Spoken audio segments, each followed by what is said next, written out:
घना और सुंदर जंगल था। उस जंगल का नाम था चंपकवन।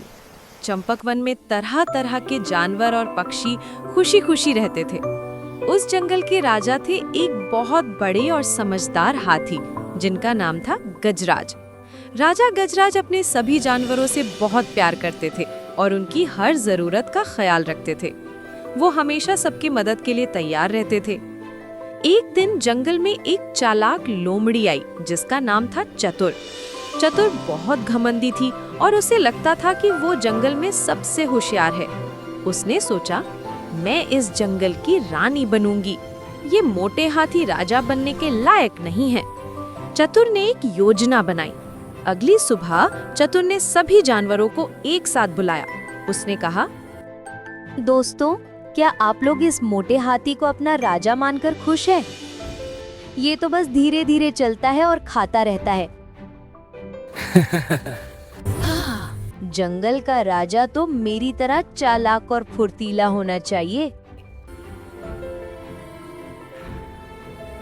कुछ जानवर जैसे खरगोश और बंदर उसकी बातों में आ गए। उन्हें लगा कि शायद चतुर सही कह रही है। ये बात उड़ते उड़ते राजा गजराज के कानों तक पहुंची। उन्हें बहुत दुख हुआ।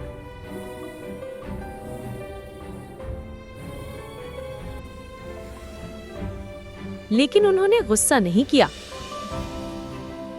उन्होंने सोचा कि उन्हें अपनी प्रजा को ये दिखाना होगा कि असली ताकत शरीर में नहीं, बल्कि दिल और दिमाग में होती है। कुछ दिनों बाद जंगल में एक बहुत बड़ी मुसीबत आ गई।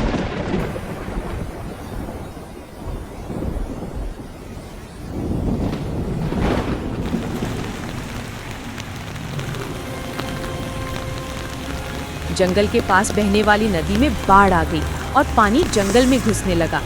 सभी जानवर डर के मारे इधर उधर भागने लगे। छोटे छोटे जानवर जैसे चूहे और गिलहरियां पानी में डूबने लगे। चतुर लोमड़ी भी डर कर एक ऊंचे पेड़ पर चढ़ गई और वहां से चिल्लाने लगी,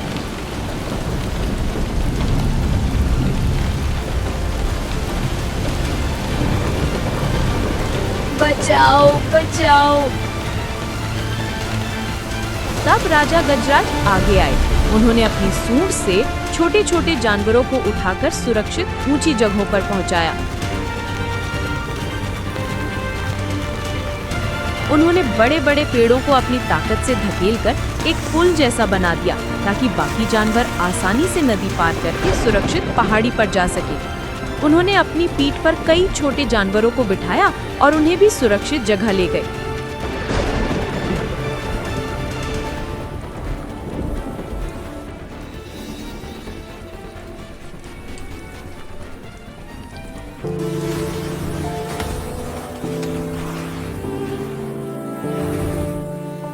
मुझे माफ कर दो हम सबके प्यारे राजा गजराज जी। राजा गजराज ने मुस्कुराते हुए चतुर को माफ कर दिया और कहा, कोई बात नहीं चतुर। याद रखना, हम सब एक परिवार हैं और हमें हमेशा एक दूसरे की मदद करनी चाहिए। उस दिन के बाद सभी जानवर राजा गजराज का और भी ज्यादा सम्मान करने लगे और चतुर लोमड़ी भी सबकी मदद करने लगी। पूरा चंपकवन जंगल एक बार फिर खुशी और एकता के साथ रहने लगा। इस कहानी से हमें ये सीख मिलती है कि सच्ची बड़ाई ताकत दिखाने में नहीं, बल्कि दूसरों की मदद करने और सबका ख्याल रखने में है। कहानी अच्छी लगी हो तो लाइक और सब्सक्राइब जरूर करना।